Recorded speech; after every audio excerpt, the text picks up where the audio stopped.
Tonight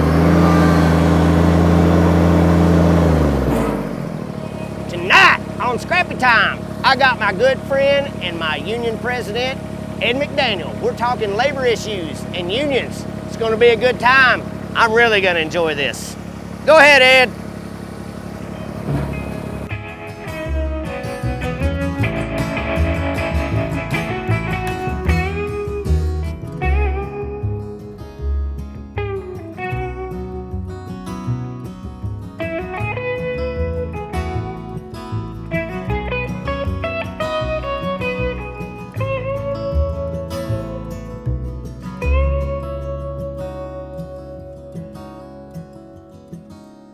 I watch the sun fall from a rock outcrop. The moon slowly rose and the valley filled with fog. And then I heard a commotion on the trail down below. Carbide lights were coming up the mountain, and they were led by Mother Jones singing, "Which side are you on, boys? Which side are you on?" I never wanted to leave the top of a mountain, 'cause Lord knows I love to get high. I never wanted to leave the top of a mountain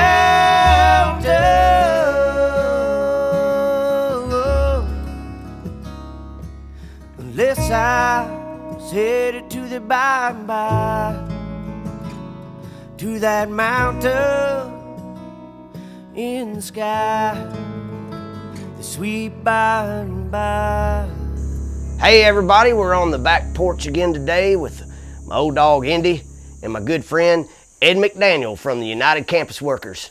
He is the president of that union, which I am a proud card-carrying member myself. So tell us, Ed, first of all, welcome to Scrappy Time. That's great. Thanks, brother. Well, I really appreciate you being here. I decided to deviate from my usual uniform. I still got my Bubba hat on. Everybody go Bubba. They're up in Dover, Delaware this weekend. But I got my United Campus Workers shirt on. I'm teach part-time at Maryville College, so that qualifies me, if you will, even though I'm not at a public university. But tell us a little bit about United Campus Workers and how you got involved. Okay, so United Campus Workers it's a union for higher education, and it's wall-to-wall. So we've got custodians, we've got locksmiths like myself, we got maintenance, and then of course we got a lot of staff that are, secretaries and such not. Then of course we got professors, we even have a couple department heads, and we're across the whole state. So we started in Knoxville a little over 14 years ago, and now we're on 22 universities, campuses, with about 2,200, 2,500 members. And so it's a grassroots, and it's not recognized by the state, but we have a lot of people power and a lot of connections across the state, political connections. I really became president and got more involved when the Governor Haslam started the outsourcing bid, where he was going to outsource all public maintenance type positions across the state, which would even included mine. And the grand prize was UT Knoxville, because that would have been the cash cow for him. And supposedly it was saving money. But, I've worked construction ever since I got out of the Marines. And I worked without really any benefits. And I saw older men, 70 years old, on top of houses framing with only the money that they would have saved over the years. No retirement, no real insurance, because it's really hard to get insurance, single payer, And so during the recession, I came to UT, and I joined the union about a year into it. And it's not somewhere you have to sign up to a union, or it pays like agency fees.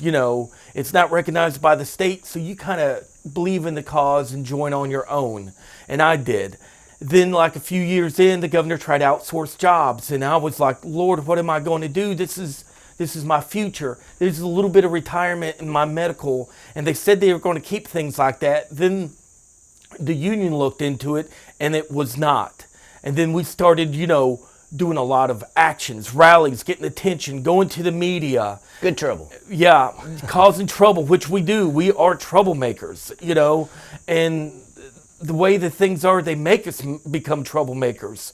So the outsourcing was the big catalyst, I guess, for you and probably a lot of your folks. And so just to be clear, the members of the union are not just professors and faculty, but anybody that is employed by the state on a campus, college campus. Is that correct? Yes. So even if you're at a private college, you can still be a member of United Campus Workers. We are now just getting into private colleges. We recently, like in the past couple years, Lamone Owens over in Memphis, a historically black college, came to us for help, and we started signing up some members and working on actions over there. Excellent. But what is important to understand about our union is it's not like you can really make a grievance to the union and then the employer has to sit down. We still are all grassroots. We help just not sign up people and let it be. We help organize and train people and get people to stand up together for injustice. And that helps empower the actual workers that are being trampled on. When it comes to the outsourcing, because that's something I have a feeling that's not going to go away. Never. Anytime soon. And what we mean by that, of course, is we have these great jobs and we have these great state workers, at our universities. I spend a lot of time at the University of Tennessee, so I've seen, everybody there from faculty to locksmiths and everything else. And I think it's really shameful for the state, just like with prison systems. Why are we outsourcing that?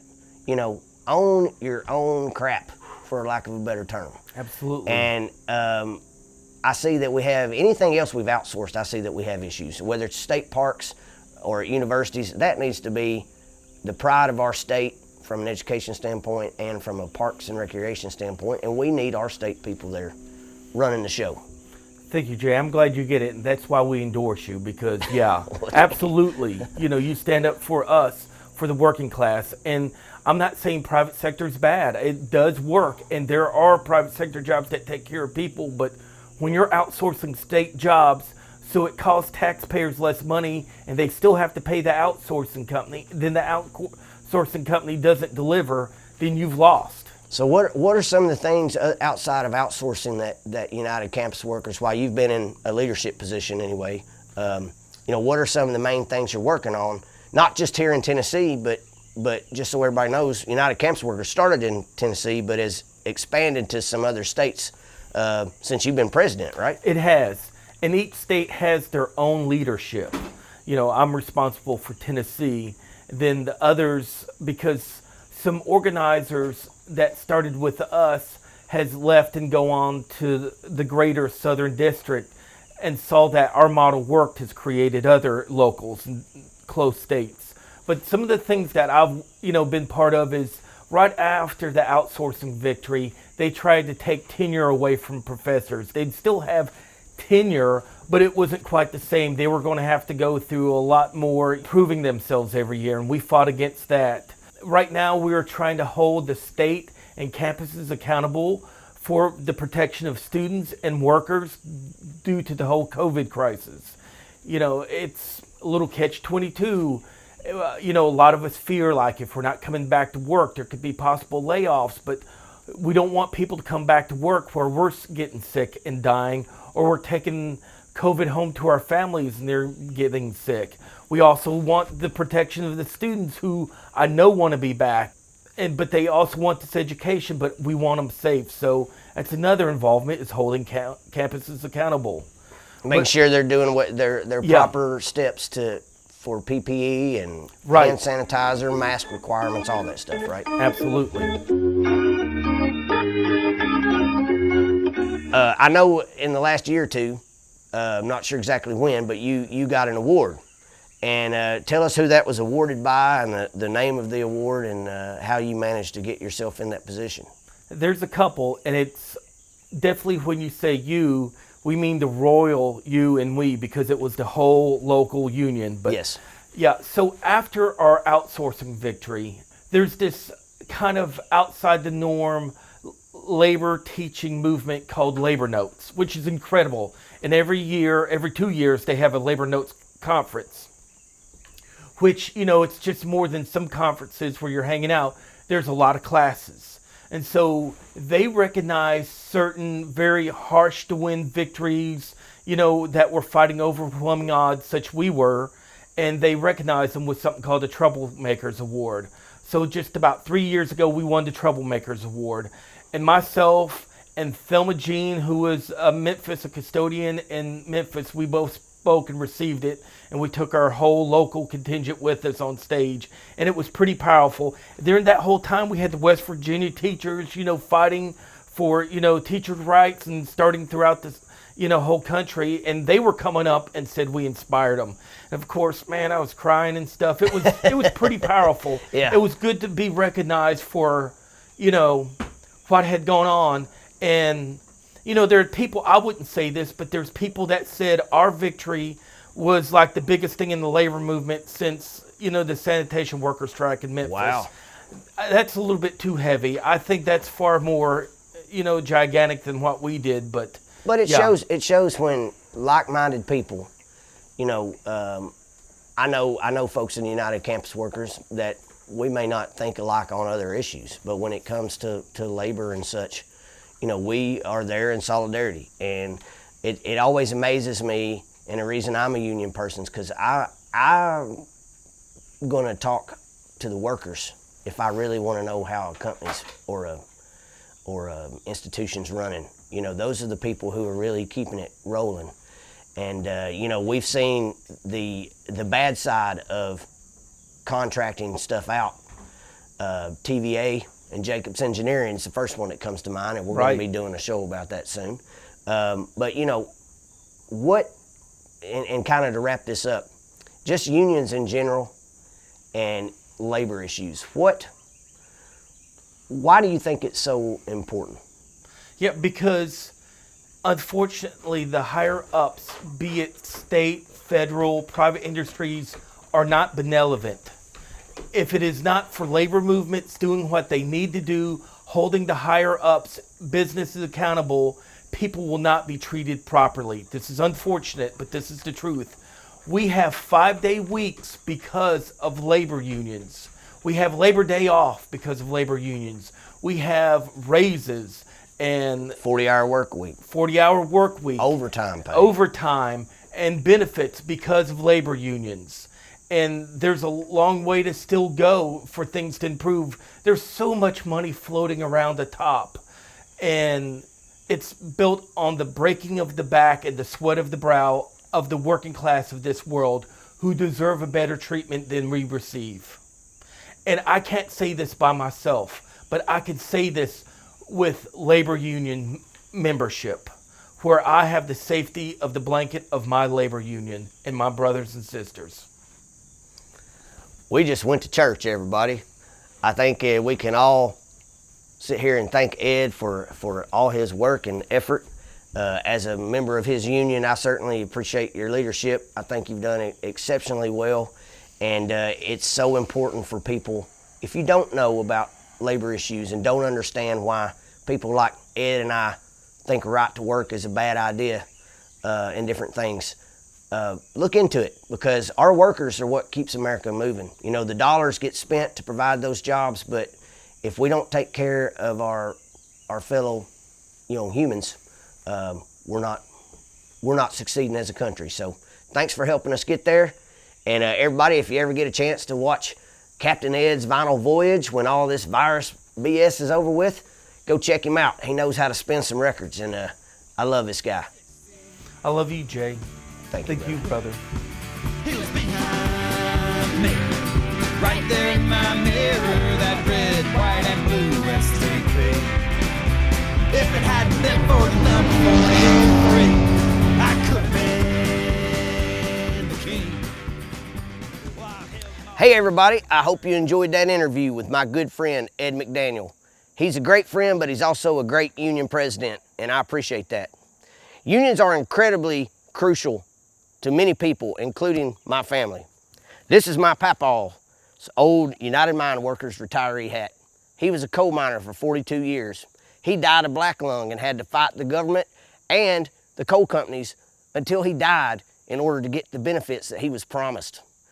That's why unions are important. Workers need to stand together in solidarity, and I'll be standing with them in the State House. Anytime a worker bill comes up, you can rest assured which side I'm going to be on. And prayed the Lord my soul to keep, and that I'd see Petey when I die.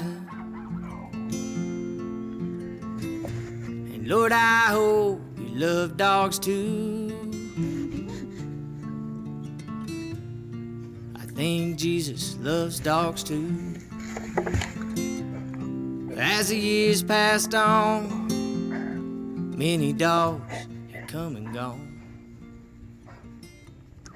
I still remember them all.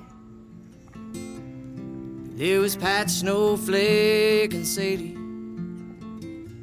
Sapphire.